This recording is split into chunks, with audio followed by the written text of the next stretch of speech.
You got what you were after, so pay up. You're crying in the rain, Pally. Guess who's waking up over here? Time to cash out. Will you get it over with?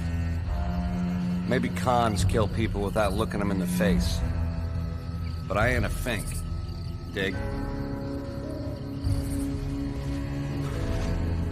You've made your last delivery, kid. Sorry you got twisted up in this scene. From where you're kneeling must seem like an 18-carat run of bad luck. Truth is, the game was rigged from the start.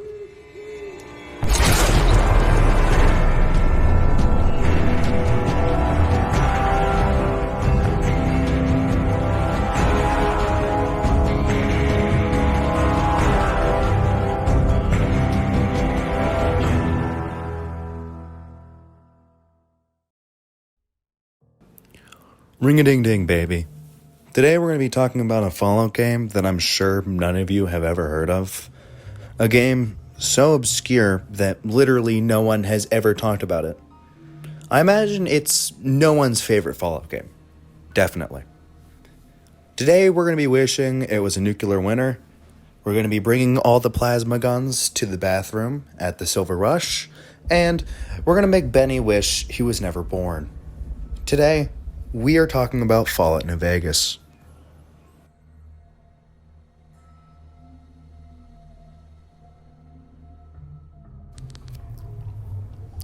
The game starts off pretty similar to a lot of the other Fallout games. The narrator is commenting on what happened in the world, what factions there are, the usual. But this time, instead of the other Fallout games, we actually have a reason to play the game in the first place that is, well, different than all the other Fallout games. A man in a white suit says the very famous phrase, "Truth is, the game was rigged from the start," pulls the trigger, and shoots us directly in the head. I'm assuming we had a metal plate in our head or something like that, because there's no way plot armor would save you from that. Also, how come our player character looks perfectly fine?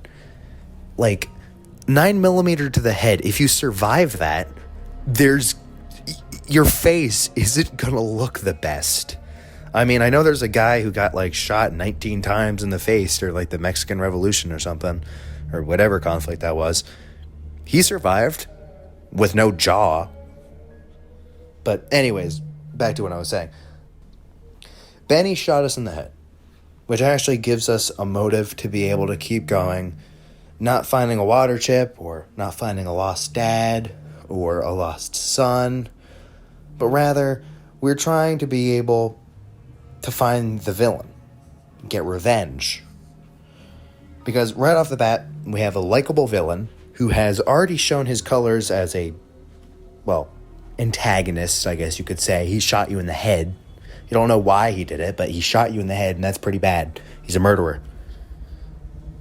Well, I mean, we already know we're going to be murderers as soon as we get into the game, but that's besides the point. He's already shown his colors. He gives us incentive to go forward and find the person who shot us, Benny. He gives us incentive to find him.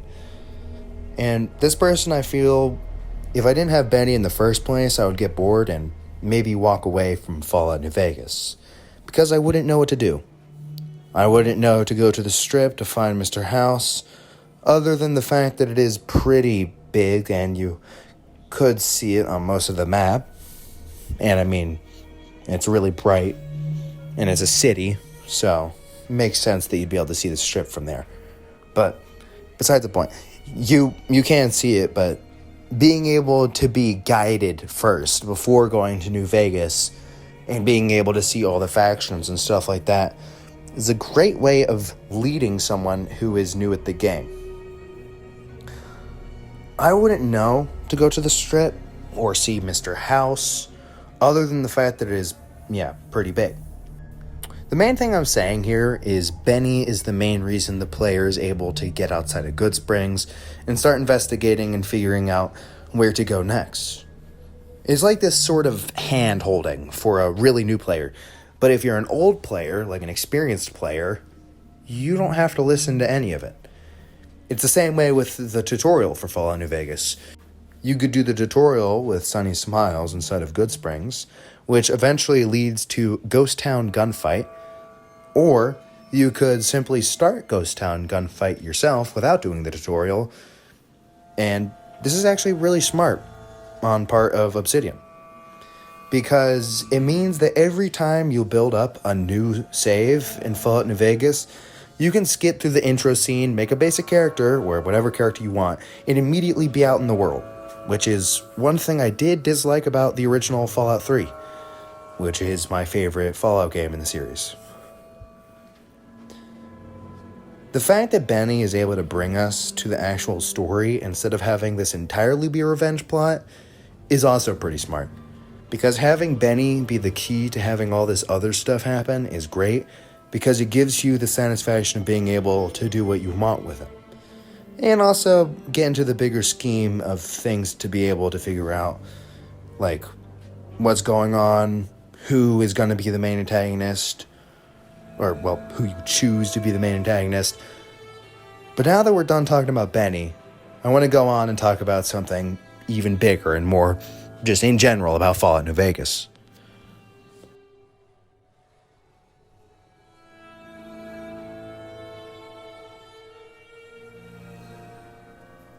This game is a role-playing game. The main thing that sets a role-playing game from a shooter, or well, something like that, is just being able to, well, role-play.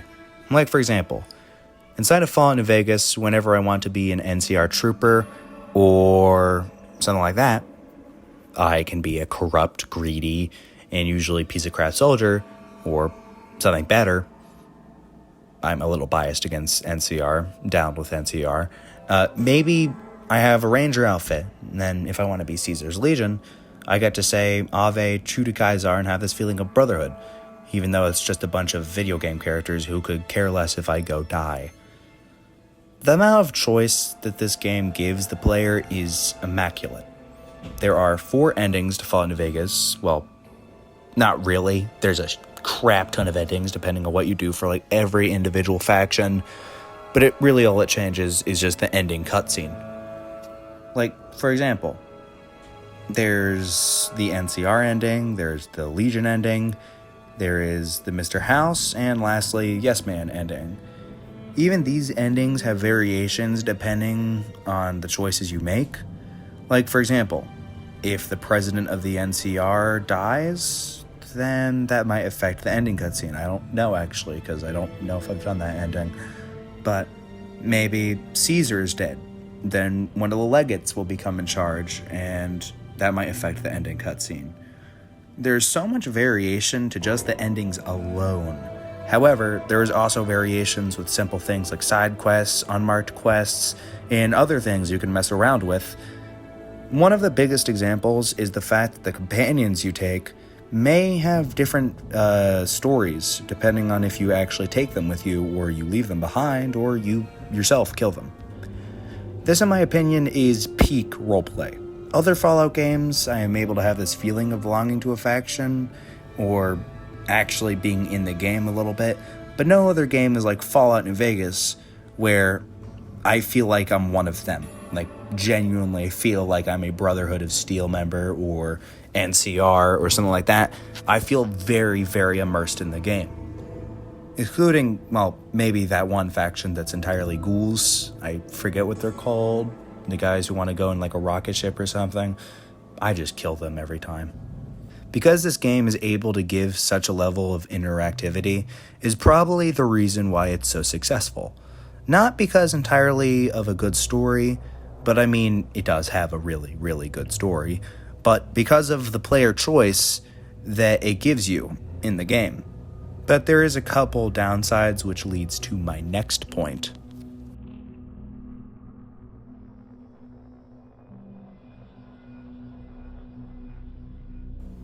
Sometimes whenever you're going through the wasteland and you do something for, say, the Brotherhood or the NCR, where you clear out a place for one of them, you would expect them to use it. But here's the thing, they usually don't. One example that I will give that shows my idea about this is in Fallout 4, whenever the Brotherhood of Steel arrive in the Commonwealth, they're actually doing something about the ghouls and the mutants and the raiders, and they're actually sending out task forces and vertibirds, and they're also on the ground every once in a while. So whenever you're fighting through raiders and things like that, every now and then you might see some friendly or really unfriendly faces in power armor, depending on what way you're going with and who will be flying around the Commonwealth. This is one gripe I have with Fallout New Vegas. I love the world and all that stuff. Like, sure, you get to see NCR, but they usually stay at their respective locations. There's never really random factors at play, or at least that I see as much. It kind of makes it a little disappointing when we get to choose what happens, and then we don't really see it affect anything in-game. Biggest example is Brotherhood of Steel. You can do as many missions for them as possible. It will really never change anything. They'll stay in their low bunker. You might get cool power armor, but they'll just stay in their bunker. It doesn't really affect anything. What would make the game a lot better is seeing the Brotherhood actually become a bigger faction or something like that. There's so much to add on that never really was added on. Don't get me wrong, most of what we choose does affect something, but then the small amount of things that we aren't given choice for kind of brings it down a little bit, just a tad bit. I'm not saying that this ruins the game entirely. There's something else that does. The other problem with this game is compatibility, and also the amount of lag, and the amount of times this game might crash depending on what computer you're running. You would expect a game this old to be able to run on a semi-decent computer, but you would be wrong, because this game really likes to crash. It's pretty annoying, because Fallout New Vegas doesn't really work on itself anymore. There's no more developers working on it, and there's never any updates for obvious reasons. It really means that there's nothing that's ever going to change about this. Even for bigger computers and stuff, the computer I have still crashes at a decent rate. And stuff like that sucks. There is nothing as frustrating, well, maybe Escape from Tarkov. Yeah, that's pretty... that's a whole nother video. Maybe Escape from Tarkov, but no. Crashing is really annoying in any video game. However, I feel it is worse in role-playing games, because it completely snaps back to reality. Sometimes this game would crash over and over again, and I wouldn't play it for months, maybe even a year, which actually happened once. I was so pissed I just forgot about it, and then finally came back. It really takes you out of the experience. When something like this happens, of course, there are fixes like download mods and stuff like that. But sometimes you're not able to download mods, or you don't know how. Really, these are the only complaints that I can think of with Fallout New Vegas. There's probably others, but those are the two main glaring issues in my opinion.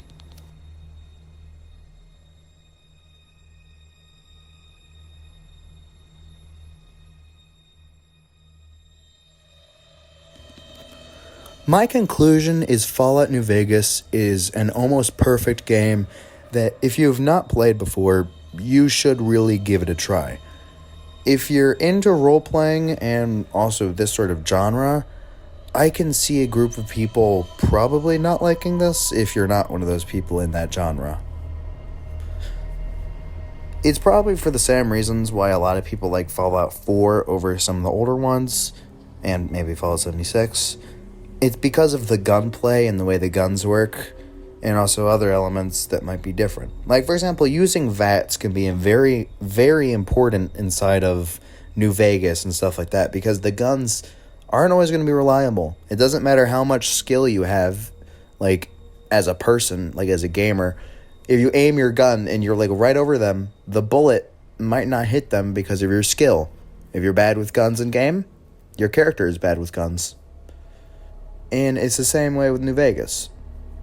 But in Fallout 4, the guns are perfect. You aim, you shoot, they die.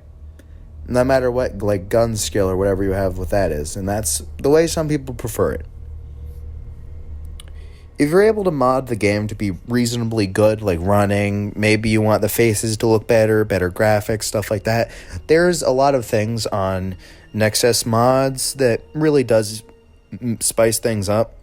And also it can make things a lot better.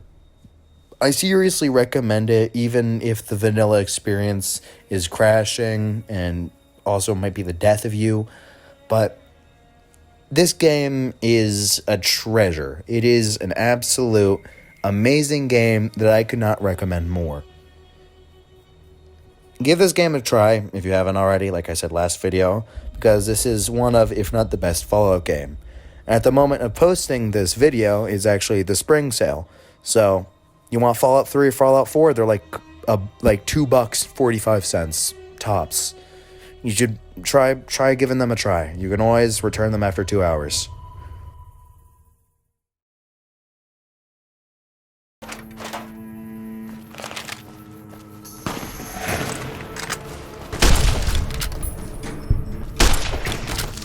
You need to be careful.